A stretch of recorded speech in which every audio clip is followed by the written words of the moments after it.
kabar semua? Senang sekali saya Rini Ayuning Tias dapat menjumpai Anda kembali dalam program kesehatan kita, Dokterku, disiarkan langsung dari studio El Sinta TV dan 95,7 FM Fit Radio Semarang. Seperti biasa, selama 1 jam ke depan, kami akan menyajikan informasi seputar kesehatan Anda dengan tema kali ini mengenai sepeda dan kesehatan tulang belakang. Bagi Anda yang ingin bertanya langsung, silakan di 021 2520 666 atau bisa juga kirim pertanyaan Anda ke email kami di dokterkualsinta@yahoo.co.id.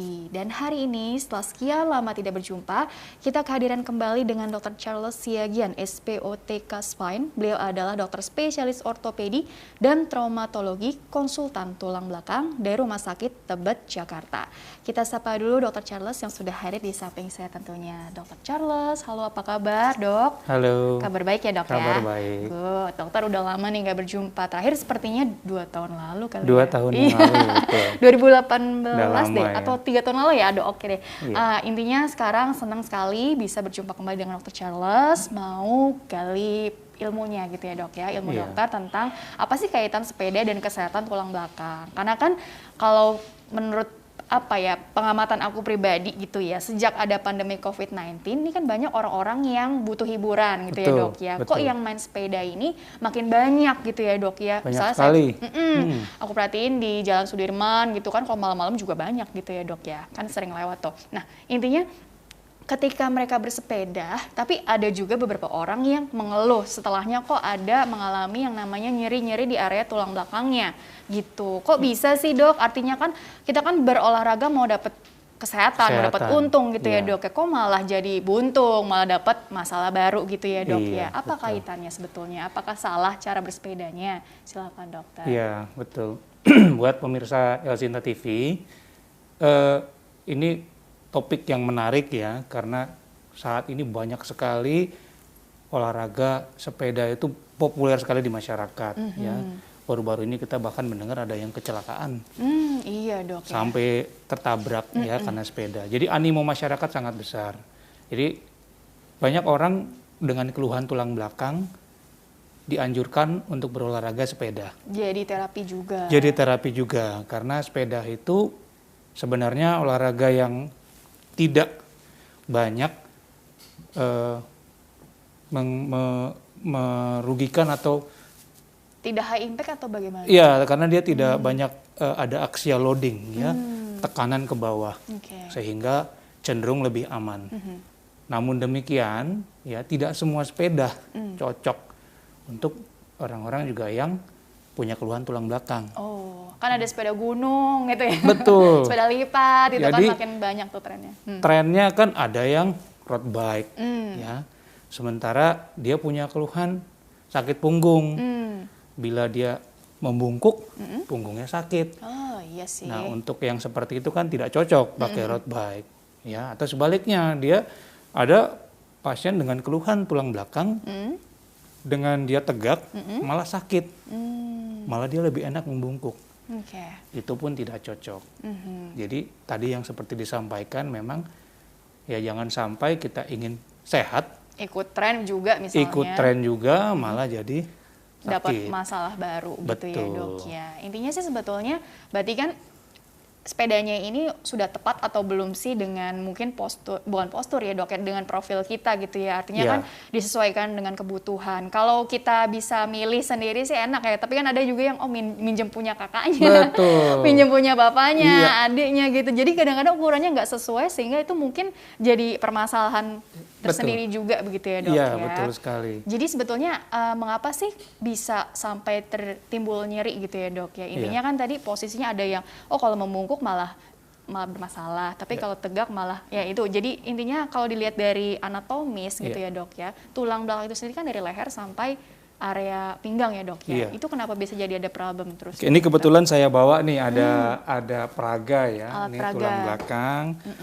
Ya, kita lihat ya, tulang belakang itu sebenarnya meliputi, kalau kita lihat ini dari kepala ya, ini di bawah dari kepala, Leher atau apa? leher turun ke bawah, kemudian tulang punggung, dan tulang punggung bagian bawah sampai ke tulang ekor.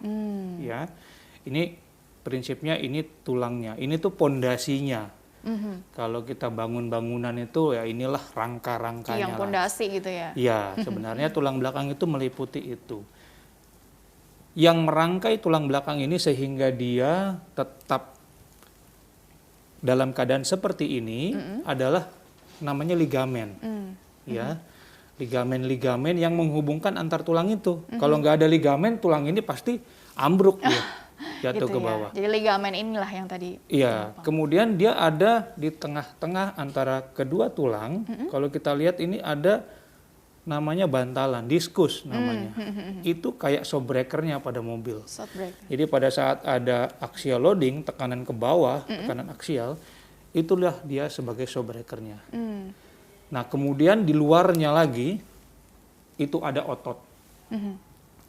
Otot juga sama fungsinya untuk mempertahankan si tulang belakang ini supaya tetap upright, tetap tegak. Dan yang paling penting di dalam tulang ini sebenarnya ada saraf. Ada saraf. Ada saraf yang sarafnya ini nanti kalau dari leher sampai ke bawah, dari leher biasanya ke tangan, kemudian sampai di punggung bagian bawah, ini untuk ke kaki gitu ya. Jadi seperti menjalar begitu dok. Betul. Jadi inilah yang orang kok sakitnya di kaki, kenapa punggung yang diperiksa gitu. Karena memang sarafnya jalannya dari sini. Jadi sama seperti saya sering menganalogikan kalau kita di rumah kita punya lampu, lampunya mati, yang rusak saklarnya gitu. Bohlamnya sih nggak apa-apa. Jadi hulu dan hilir begitu ya dok. Ya, ini sebenarnya anatomi dari tulang belakang gitu ya. Nah, kebayang ya pada saat kita melakukan kegiatan apapun itu, sepeda, dalam posisi tertentu dia akan membungkuk. Oh, tuh bayangkan ya, tulang membungkuk, belakang kita seperti itu. Kemudian otot di belakang yang tadinya pada saat dia tegak itu rileks, kemudian dia akan tertarik. Kemudian kita lihat lagi si bantalan ini yang tadinya harusnya tegak, rileks, kalau dia membungkuk seperti balon dia akan menekan. Jadi itu yang akan membuat nyeri, jadi terasa nyeri gitu ya. Jadi sifatnya ini bisa akut karena memang posturnya yang kurang tepat saat tadi menggunakan sepedanya, atau memang sepedanya yang kurang fit dengan tubuh kita juga, atau overuse juga karena mungkin ya rutin nih seminggu sekali, jaraknya jauh pula, atau mungkin seminggu bisa berkali-kali juga naik sepeda. Jadi faktornya memang bukan saja faktor eksternal, artinya sepedanya yang tadi disampaikan terlalu panjang, kemudian terlalu tinggi, pedalnya terlalu tinggi, tapi juga internalnya juga ada.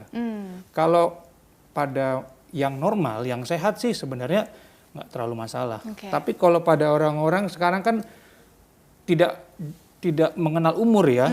Sekarang orang umur 50 pun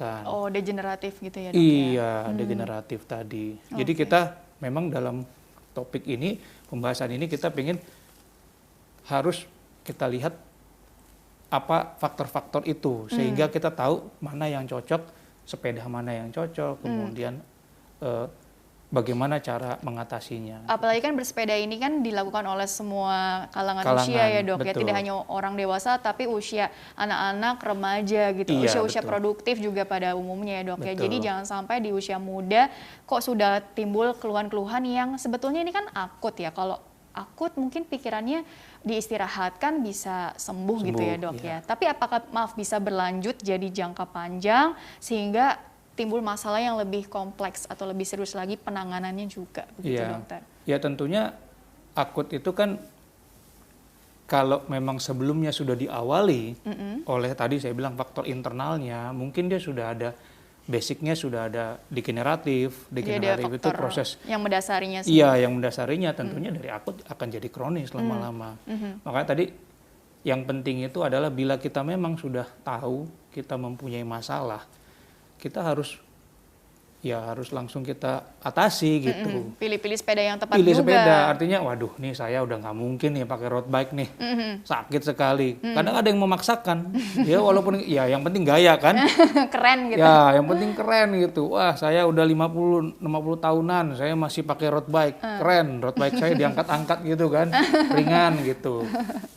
Ya kadang kita harus menyadari lah. Jadi ya. pahami juga faktor resiko kita ya dok ya. Ya, jadi intinya tidak semua sepeda cocok untuk Anda dan mungkin Anda juga tidak cocok bersepeda juga mungkin. Oh iya, jadi dilihat-lihat juga kasus per kasus ya sekali lagi ya dok ya. Dokter kita jeda dulu sebentar, nanti dilanjutkan di segmen berikutnya untuk lebih detailnya lagi seperti apa ya. Oke, dan pemirsa jangan kemana-mana, tetaplah bersama kami akan kembali sesaat lagi.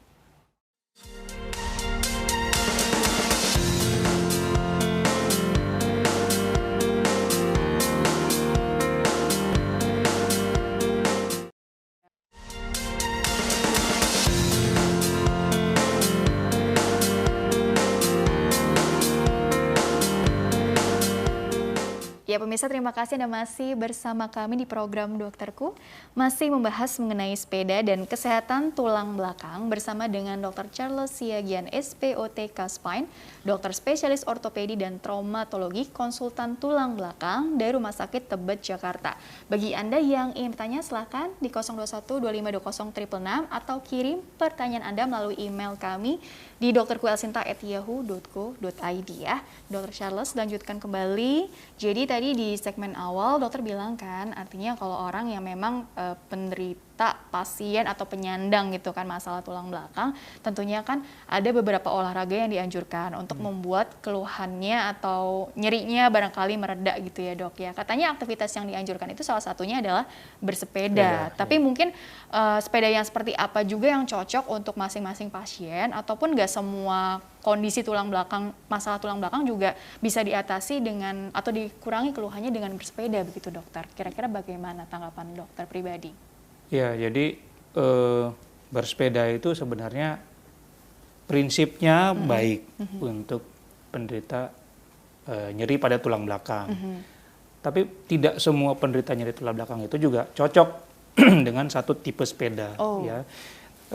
Saya mau berikan contoh pasien yang punya HNP. Ya, HNP itu herniated nucleus pulposus. Jadi si bantalannya ini ya nongol ke belakang. Saraf kejepit itu. Saraf kejepit, menjepit si sarafnya. Pada yang bantalannya ini nih, seperti yang warna merah ini adalah tonjolan dari bantalannya ya, yang menjepit si sarafnya ya. Nah, pada keadaan seperti ini dengan posisi membungkuk ya akan mencetuskan si tonjolan ini untuk semakin ke belakang. Memperberat.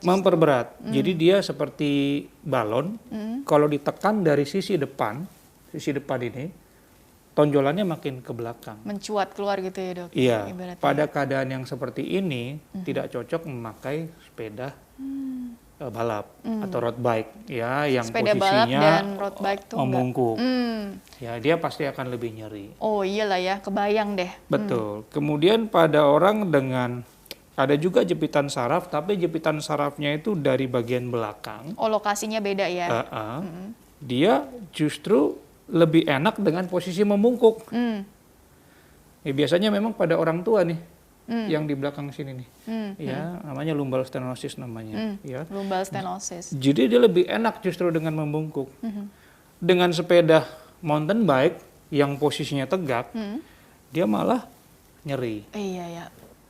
Oke. Itu. Jadi secara garis besar sih ya memang yang bagus konsultasikan dengan dokter Anda, terutama dengan dokter yang ini mau usia berapapun ya, dengan kondisi tadi ada saraf kejepit atau yang lumbal stenosis tadi ya dok ya. Jadi pada juga. Yang keadaan memang sudah punya penyakit tulang belakang, sebaiknya konsultasikan dengan dokter Anda, konsultasikan pilihan sepeda yang Anda pilih gitu, supaya pasti juga mereka akan mengerti. Ini mau yang derajat ringan sekalipun ya dok ya. Kan ada yang masih ringan jadi masih bisa ketahan lah nyerinya gitu. Ada yang tapi kan efeknya kalau dibiarkan juga nggak bagus. Betul. Pada prinsipnya sebenarnya kita tidak ingin memperburuk derajatnya.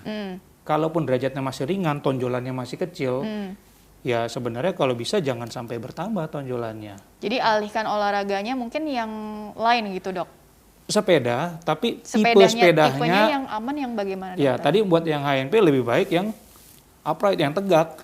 Seperti mountain bike kan lebih tegak dia, posisinya kan dia tidak membungkuk gitu. Jadi pilihan sepeda itu tergantung dengan penyakit kita. Oke. Ya. Dan pada yang tidak memiliki penyakit mendasar, terutama di tulang belakang, ya sebenarnya tidak masalah. Anda boleh melakukan dengan tipe sepeda manapun, Oke. terutama untuk yang masih muda.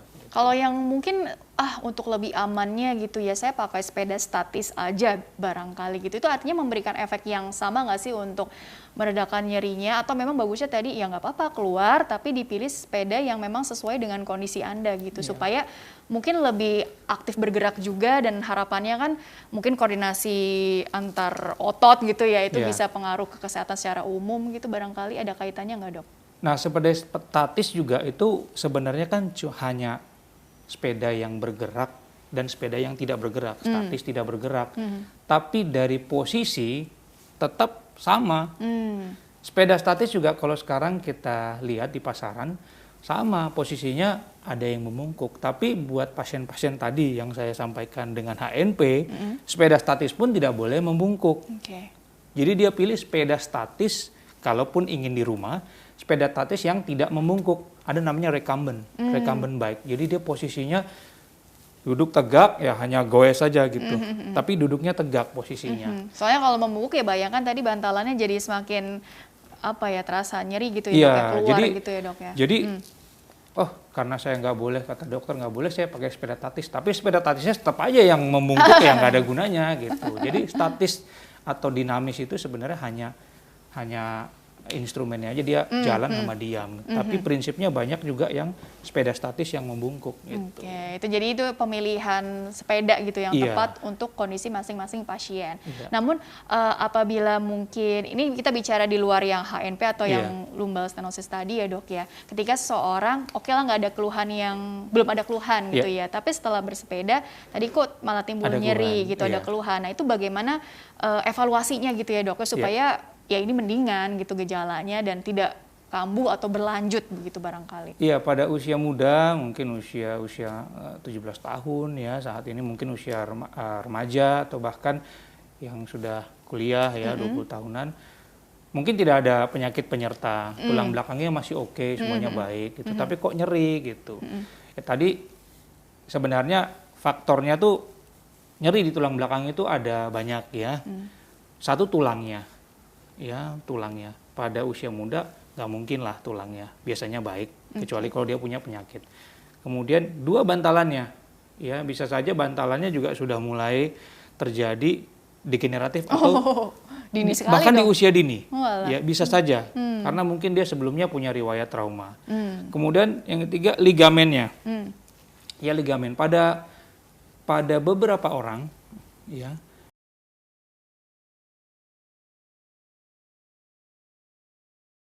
Orang yang lain. Ini bawaan dari sananya. Betul. Jadi dia kalau kita lihat tuh yang ada orang tuh bisa melakukan ini tuh sampai ke sini. Nah, itu dia punya ligamen itu lentur. Dia lentur pasti ligamennya. Nggak mungkin, nggak semua orang, saya juga nggak nyampe dia sampai sini. Tapi ada yang bisa sampai sini, dia punya ligamen lentur. Akibatnya apa? Ligamen itu bukan cuma 1-2 tulang, semua ini ligamen. Sehingga dia tuh lebih cenderung untuk lebih gampang untuk goyang. Jadi kalau ibaratnya mobil itu, kalau direm mendadak masih maju, terus mundur. Tapi kalau mobil-mobil yang bagus kan, direm mendadak, cuma gitu aja dia. Nah, itu dia punya ligamen laxity. Pada yang keadaan seperti itu, tentunya juga akan lebih beresiko dan lebih mudah untuk nyeri. Dan yang terakhir adalah tadi ototnya. Otot itu intinya sebenarnya. Jadi di saat semua fungsinya untuk mempertahankan si tulang itu, garda terakhir itu adalah ototnya. Otot yang kuat pasti punya tulang yang stabil. Jadi orang yang dengan ligamen laxity pun, kalau dia otot punggungnya yang kuat, pasti dia tidak banyak goyang. Nah, jadi mungkin yang nyeri itu adalah orang-orang yang ototnya tidak terbiasa untuk bersepeda, tidak kuat, tidak cukup kuat. sehingga dia menimbulkan nyeri. Oke, atau pemanasannya kurang kalau orang awam bilang. Atau stretchingnya awalnya kurang. Tapi stretching kurang pun kalau misalnya dia dipakai misalnya orang yang tiap minggu ya bersepeda misalnya, ya sekali seminggu. Tiap Tapi weekend bersepeda gitu dia ya.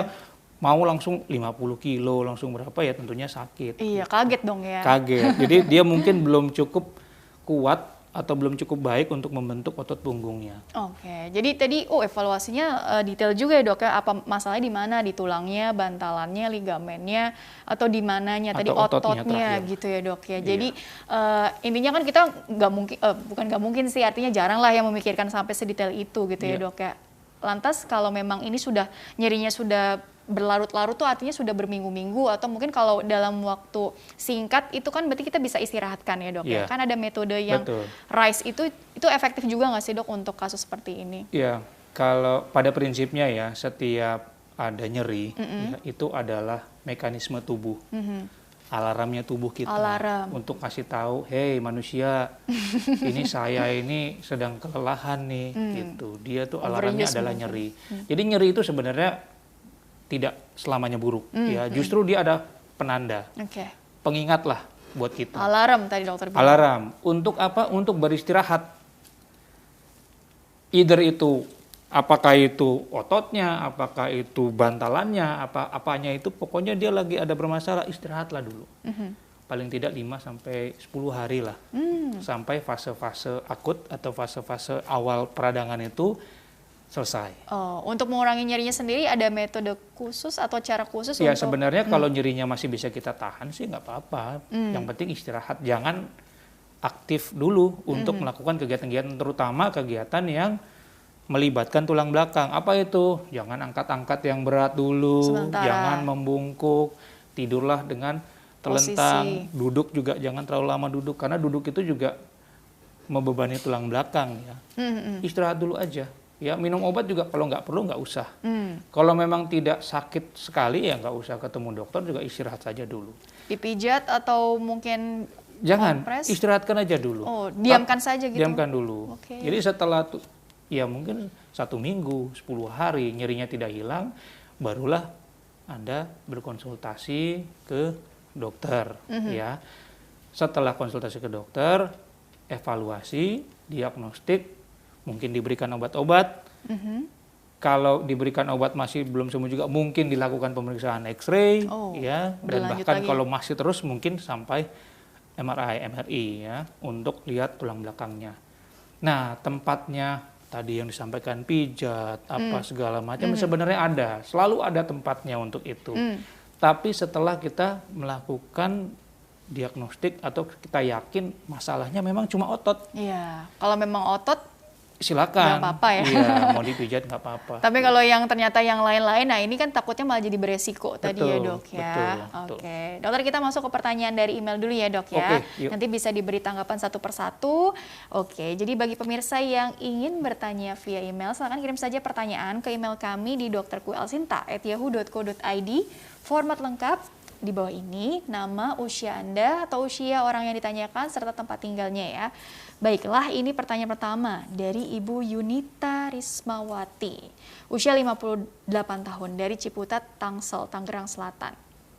Dok, apa olahraga terbaik untuk penderita nyeri tulang belakang akibat skoliosis? Ya dok ya, saya penderita skoliosis.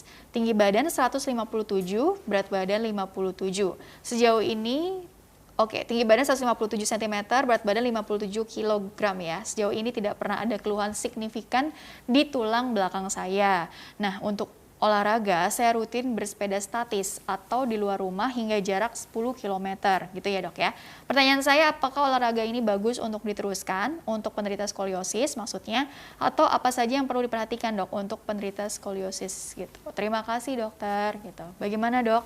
Skoliosis ini termasuk ke apa sih? Ini kan nyeri tulang belakang juga tadi keluhannya betul. dok ya. Jadi wah ini pertanyaannya bagus sekali ya. Ini pertanyaan yang benar-benar ya kena lah dengan topik kita sekarang ya. Ini sebenarnya model skoliosis nih tulangnya. yang Jadi posisinya tuh artinya bagaimana dok? Iya, kalau kita lihat skoliosis itu adalah kelainan 3 dimensi pada tulang belakang. Dia bukan saja miring ke samping, tapi dia tulangnya itu berputar juga. Aduh. Ya, jadi skoliosis itu ya tulang yang miring lah intinya ya. Tapi miringnya tuh nggak simple cuma miring aja begini loh. Dia sebenarnya tulangnya tuh berputar. Jadi kelainan 3 dimensi tulang belakang yang akhirnya mengakibatkan otot ya. Kalau kita otot itu kan ada kiri dan kanan ya. Tidak balance dia, nggak seimbang. Ya. Penyebabnya apa sih dok biasanya? Ini ada macam-macam ya. Ada yang memang didapat dari lahir ya secara genetik ya diturunkan. Ada yang memang di usia lanjut kelemahan ototnya menyebabkan si tulangnya itu miring. Jadi tarikannya itu beda gitu. Jadi ibu ini dia menderita skoliosis. Saya belum dapat informasi ya tadi apa skoliosisnya dari kecil, apa baru didapat usia tua. Jadi intinya tulangnya beginilah pada ibu itu. Nah, apa olahraga terbaik? Dibilang ya memang prinsipnya memang semua olahraga itu baik ya, tapi dengan keadaan yang seperti ini memang kalau ditanyakan yang terbaik, menurut saya yang terbaik sebenarnya berenang. Ya, kenapa? Karena dengan berenang itu sama sekali tidak ada tekanan ke bawah. Ya, walaupun naik sepeda tapi masih ada sedikit axial loading. Axial itu ke bawah ya, tekanan ke bawah masih ada. Tapi dengan berenang pastinya hampir nggak ada. Dengan gaya apa dok yang dianjurkan? Sebaiknya gaya bebas. Gaya bebas. Iya, gaya bebas. Punggung malah nggak ini ya, nggak dianjurkan ya. Sebaiknya gaya bebas. Kalau ditanya yang terbaik, ya sebenarnya itu yang terbaik. Tapi kalau ditanya, apakah boleh dengan bersepeda? Menurut saya boleh. Kenapa tidak boleh? Ya, boleh. Sepeda apa yang baik? Ya sebenarnya sepeda yang mountain bike tadi, yang duduknya agak upright, agak tegak gitu, supaya tidak banyak ada lengkungan lagi pada si punggungnya. Ya, kemudian sepeda statis pun yang recumbent tadi yang saya sampaikan yang bersandar itu juga baik karena mengingat usianya beliau kan 58 tahun 58. Ya sebenarnya ya lebih baik recumbent bike lah. Kalau saya sarankan sebenarnya untuk yang di usia 60 sebenarnya udahlah. Jangan terlalu banyak untuk sepeda di luar, sepeda statis aja gitu. Kalaupun mau keluar kan artinya mungkin sama teman-teman, ramai, dan tetap protokol kesehatan juga ya dok ya. Betul. Artinya pakai masker, jaga jarak pada saat di luar. Intinya yang perlu diperhatikan apa juga, apa mungkin jaraknya tidak boleh terlalu apa ya, istilahnya 50 kilo gitu kan. Kalau ini kan 10 kilo masih wajar lah ya dok, atau bagaimana? Jangan diporsir lah intinya. Ya kalau cuma sekitar komplek oke lah, nggak apa-apa gitu. Tapi kalau sampai keluar, sekarang ini kan memang ya kan rutenya jauh-jauh nih orang-orang zaman sekarang. Jadi problemnya memang bukan problem kesehatan nih, problem nasional juga ya, bahwa sekarang tuh sepeda itu mereka nggak punya lahan sih ya untuk bersepeda dengan baik. Ya terus terang di luar negeri ya, kalau saya mau kasih contoh yang bagus tuh di Korea ya, dia punya di samping Han River itu ya, wah itu jaraknya itu bisa berapa meter itu ke samping untuk orang bersepeda dan berlari. Nah, saat ini memang kita kekurangan tempat yang seperti itu. Mungkin kedepannya nanti makin banyak ya mudah-mudahan. Kalau misalnya memang ada ya lebih bagus lah. Takut ketabrak mobil sih dok biasanya. Betul, dok. Yang kejadian kemarin kan itu rame banget itu. Iya, beritanya kasihan. Itu ya dok ya. Oke, jadi memang boleh bersepeda tapi tetap perhatikan tadi pemilihan sepedanya dan juga jangan terlalu diforsir juga gitu ya. Oke, kurang lebih seperti itu ya. Tapi untuk bagus untuk diteruskan ya boleh-boleh aja, bagus-bagus aja ya dok. Boleh. Tadi saya bilang sebenarnya ya untuk apapun itu olahraga kegiatan yang kita lakukan prinsipnya adalah jangan nyeri. Ya, kalau sudah nyeri itu artinya alarm. Jangan anggap sepele dengan nyeri tulang belakang pada saat kita apapun kegiatannya gitu. Oke, baiklah ya. Pertanyaan berikutnya tadi mudah-mudahan untuk Ibu Yunita nih sudah terjawab dengan sangat detail. Jadi begitu saran dari dokter tadi ya. Kemudian pertanyaan berikutnya dari Alika. Alika usianya masih 23 tahun dokter. Dok, saya punya keluhan nyeri bokong. Oke, setiap kali saya habis bersepeda. Kira-kira apa penyebabnya ya dok? Padahal sadel sepedanya sudah empuk, tapi kenapa masih saja nyeri bokong dok? Oke. Sadelnya udah empuk, sadel sepedanya. Apakah memang hanya itu aja yang perlu kita evaluasi atau mungkin posturnya Mbak Alika sendiri seperti apa, kan kita nggak tahu ya dok ya. Tanggapan bagaimana dok? Ya, tadi ada dua kemungkinan ya nyeri di bokong itu.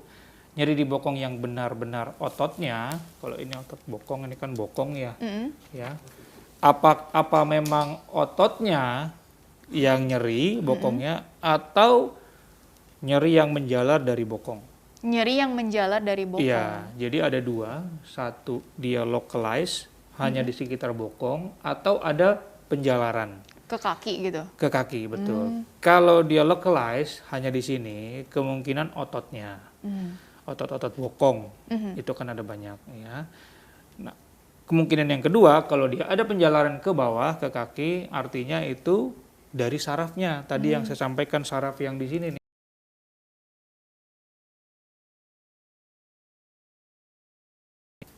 Ya, kalau dia ototnya biasanya itu faktornya adalah bukan sadelnya yang sudah empuk Atau belum atau gitu belum, tapi jarak dari sadel, jarak dari sadel ke hipnya, ke panggulnya itu ya mungkin terlalu jauh atau terlalu dekat. Oh. Jadi jarak antara sadel ke pedal, ya. Jadi pada saat dia melakukan goes itu sehingga menyebabkan si ototnya itu Terlalu apa tadi dekat? iya, terlalu dekat atau terlalu jauh, jadi tidak seimbang, terutama dengan yang sebelah kiri, gitu. Karena kan kalau dia masalahnya karena dua-dua kakinya, dua-duanya dong yang sakit. Kalau dia hanya satu ya mungkin, jadi ya itu tadi pemilihan sepeda yang tidak tepat gitu ya, atau mungkin sepedanya satu bertiga kali ya, itu bisa jadi kan. Kan sepeda satu keluarga satu rumah gitu, satu jadi keluarga satu ganti-ganti. rumah gitu. Saya bukan menganjurkan semua keluarga untuk membeli sepeda masing-masing satu. Nah, nanti saya bisa diprotes bapak ibu di rumah nih. Wah, ini dokternya nyuruh saya beli semua sepeda. Enggak, tapi ya diukur ketinggian sadelnya sehingga sesuai. Kan bisa juga kan ada satu sepeda yang bisa dinaik turunkan itu ya, Iya, Dok ya. Artinya sadelnya. kan mau misalnya yang pakai kakaknya, besoknya adeknya tinggal disesuaikan Betul. aja gitu. Jangan lupa di-setting dulu gitu Iya. kan. Maksudnya seperti Tinggi itu. sadel saya rasa pasti disetting, tapi yang tidak bisa disetting itu adalah jarak antara tubuh kita ke stang. Ya, itu kita nggak bisa setting tuh. Jadi kalau sepeda begitu ya begitu aja. Kalau mau disetting ya diganti dulu stangnya. Repot kan setiap momen makanya sepeda ganti stangnya ada stang. yang modelnya macam-macam ya, ada yang kesini, ada yang di... Iya, jadi jaraknya ke bar itu, ke handlebar itu sebenarnya ada jaraknya. Jadi kita itu nggak bisa kita setting. Kita hanya bisa ngukur ketinggiannya untuk sadel. Yang itu kita nggak bisa. Terus yang kemungkinan kedua tadi ya mungkin ada memang sarafnya yang di usia kejepit. 23 tahun Bisa. HNP aja. itu justru di usia muda. Yang tadi saya sampaikan yang ada ada yang warna merah ini yang nonjol, justru di usia muda. Itu bakat-bakatan juga atau memang Tidak, enggak mungkin sih? ada riwayat trauma atau benturan pada waktu lebih muda lagi usianya. Tapi gitu. dulu nggak ada keluhan mungkin atau Mungkin bagaimana? tidak, waktu itu ada keluhan tapi hilang, didiamkan saja. Saat bersepeda tadi dengan posisi kan juga tidak disampaikan ya sepedanya sepeda apa, sepeda road bike atau sepeda mountain bike ya. Mungkin kalau road bike ya dia ada tekanan, tekan ke sini bisa saja penjalaran di bokong gitu. Ya orang bilang saraf kejepit lah gitu. Jadi juga perhatikan juga nyerinya juga ya, Dok ya. Nyerinya ini lokal saja atau bisa sampai menjalar. Iya. Itu juga sudah berapa lama nih keluhannya gitu Betul. ya. Dan hilang nggak dengan istirahat? Hilang nggak dengan ini istirahat juga tidak diapa-apain ya, Dok ya? Iya, istirahat aja. Jadi si punggungnya diistirahatkan, jangan melakukan aktivitas fisik yang melibatkan punggung, itu saja. Gitu ya. Intinya istirahat aja lah intinya gitu, nggak usah dikasih intervensi macam-macam yang mungkin ya tadi pijat kan takutnya ada resiko gitu ya, atau mungkin pakai kompres yang ice itu loh, Dok. Iya, kalau untuk koyo ya, untuk apa, itu kan tidak ada sama sekali manipulasi ya. Ya, bahkan minum obat paracetamol pun ya itu hanya begitu saja. Mengurangi rasa nyeri gitu. Cuma kalau sudah sampai ada massage, apalagi yang ya saya kadang-kadang kalau pijat itu, saya juga suka dipijat ya sebenarnya. Tapi kalau dipijat itu dia makin kita sakit, makin dipijat lagi, makin sakit, padahal sebenarnya ya kan kita curiga ya, ini kalau dipijat sakit apa ototnya ada yang robek atau apa gitu. Jadi kan sebenarnya yang penting ya ini juga kewajiban kita sih para dokter ya untuk mengedukasi kepada pasien. Yang penting itu tahu dulu apa sih sakitnya. Kalau masalah treatmentnya kita juga nggak harus ke dokter. Banyak alternatif untuk nyeri ya, chiropractic, kemudian massage ya untuk pijat, fisioterapi udah bagian dari dokter sih sebenarnya. Ya banyak pilihannya, tapi tahu dulu deh. Apalagi kalau udah nyerinya tuh yang berlarut-larut ya, udah 2 minggu lebih nih masih sakit terus nih. Itu jangan anggap sepele gitu. Ya, Dan mungkin kalaupun mau bersepeda tadi ada diperhatikan ini nggak sih dong, limitnya ada nggak sih gitu ya? Intinya mungkin berapa lamanya atau berapa jaraknya, yang dibilang jangan terlalu diporsir itu bagaimana? Karena setiap individu kan pasti punya target yang berbeda-beda, terus kebiasaan yang berbeda-beda pula. Tapi secara umum kalau sudah ada kondisi baik itu HNP atau lumbal stenosis ataupun kondisi yang lainnya tadi bagaimana dokter? Iya, itu juga penting ya kita untuk mengukur kemampuan kita, karena kalau orang yang sudah terbiasa bersepeda ya dari yang muda gitu, semi pro lah, saya lihat kan banyak sekarang tuh kumpulan yang memang sudah keren lah menurut saya, gitu komunitas ya. Mereka tuh biasanya beramai-ramai untuk meningkatkan staminanya masing-masing. Tapi kalau yang orang yang ngaclok-ngaclok itu loh, oh saya ikut dong, ikut gitu. Padahal mereka tuh udah training udah 1 bulan lebih gitu, udah jarak tempuhnya udah jauh, kemudian dia tiba-tiba datang ngikutin karena malu kan, ketinggalan, wah ini gue harus kejar nih.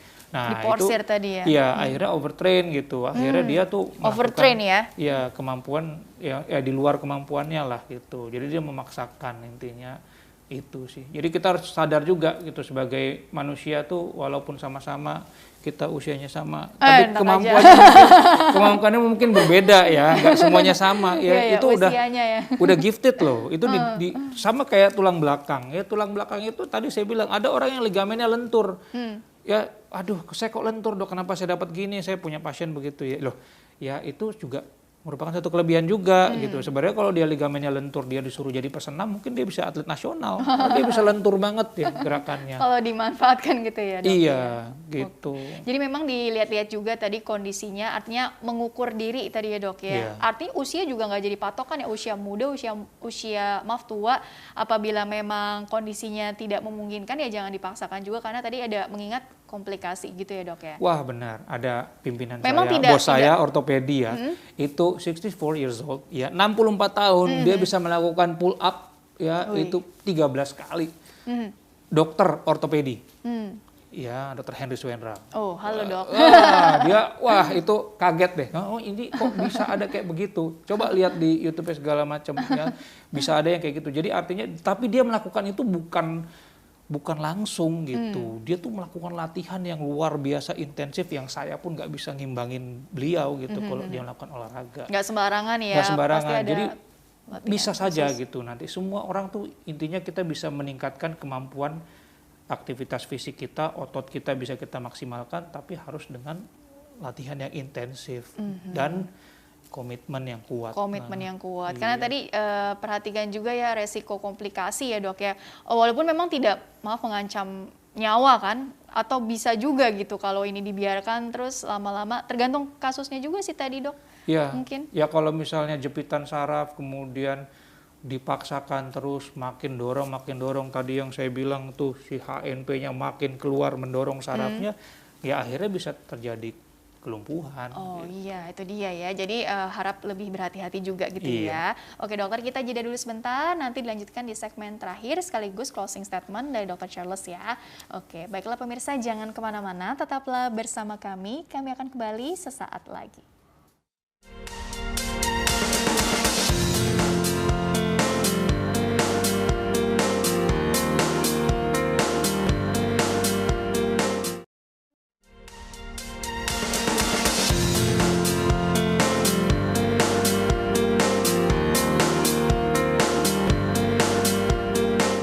Ya pemirsa, terima kasih Anda masih bersama kami di program Dokterku. Masih bersama dengan Dr. Charles Siagian, SPOTK Spine, dokter spesialis ortopedi dan traumatologi, konsultan tulang belakang dari Rumah Sakit Tebet Jakarta, masih membahas mengenai sepeda dan kesehatan tulang belakang ya.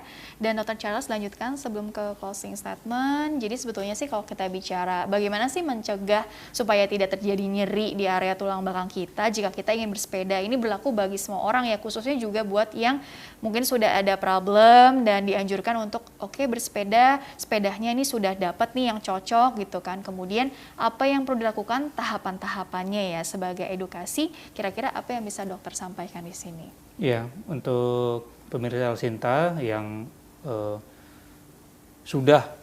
mungkin sudah bersepeda atau ingin bersepeda dengan sebelumnya memiliki masalah di tulang belakang.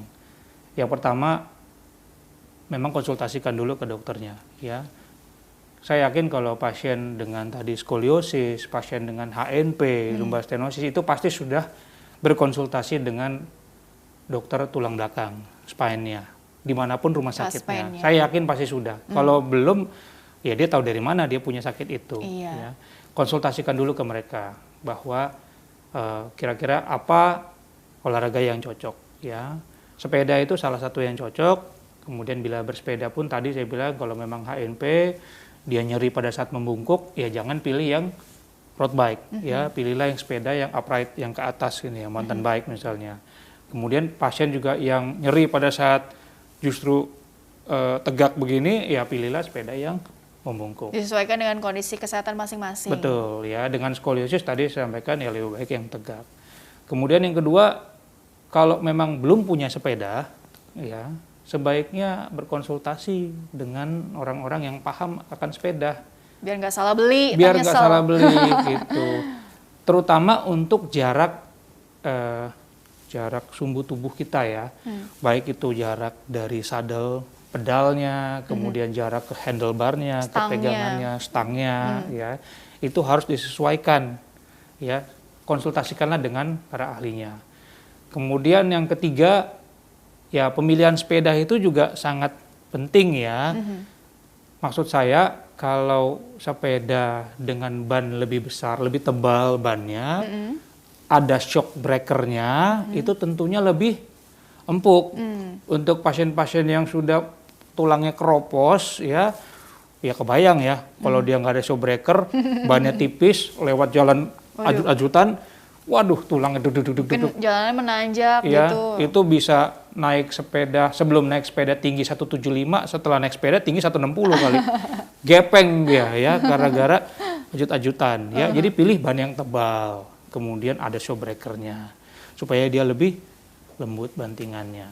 Gitu. Dan yang terakhir, bila memang setelah bersepeda, sudah mengikuti saran, ya kemudian tetap ada rasa sakit di punggung, ya, yang tidak hilang, ya ini terus digaris bawah ini, yang tidak hilang dalam waktu paling tidak 10 hari, 1 minggu 10 hari, sebaiknya berkonsultasilah ke dokter untuk diagnostik sebenarnya apa sih yang terjadi, jangan-jangan ada problem, masalah. Nah, kalau untuk tadi secara garis besar, untuk orang yang ingin bersepeda, tanpa memiliki riwayat sakit tulang belakang, sebenarnya tetap mengikuti aturan tadi, ya cari sepeda yang baik, cari kalau bisa ban yang tebal, dan yang terakhir ya persiapkanlah otot-otot Anda di dalam bersepeda, karena sepeda itu nggak cuma butuh jantung, ya jadi orang mikir, waduh ini jantung saya mau latihan jantung, bukan, sepeda itu olahraga dengan semua otot tuh bekerja gitu, terutama otot punggung, ya otot paha, ya betisnya. Betul. Makanya orang bilang untuk betis tukang beca, kan? Betis tukang beca itu sebenarnya dari situ ya, karena dia otot gastroknya itu bekerja gitu.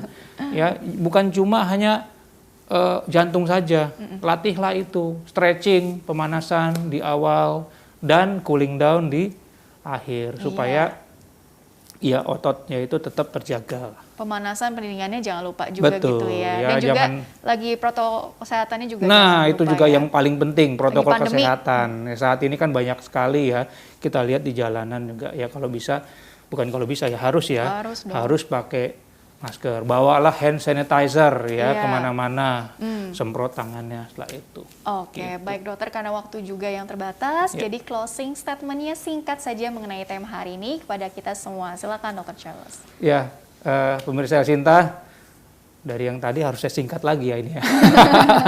Ya, penting sekali ya untuk mengenali diri Anda sendiri. Ya, tiap manusia itu dilahirkan dengan kemampuan yang sangat individualistik ya, jadi tidak sama. Jangan melihat orang pengen gini, ngeliat ini pengen gini ya. Jadi akurlah kemampuan Anda. Bila Anda ingin menyamai orang, ya Anda latihlah. Latih otot Anda, persiapkan dirinya, latihan lebih giat lagi supaya bisa menyamai orang.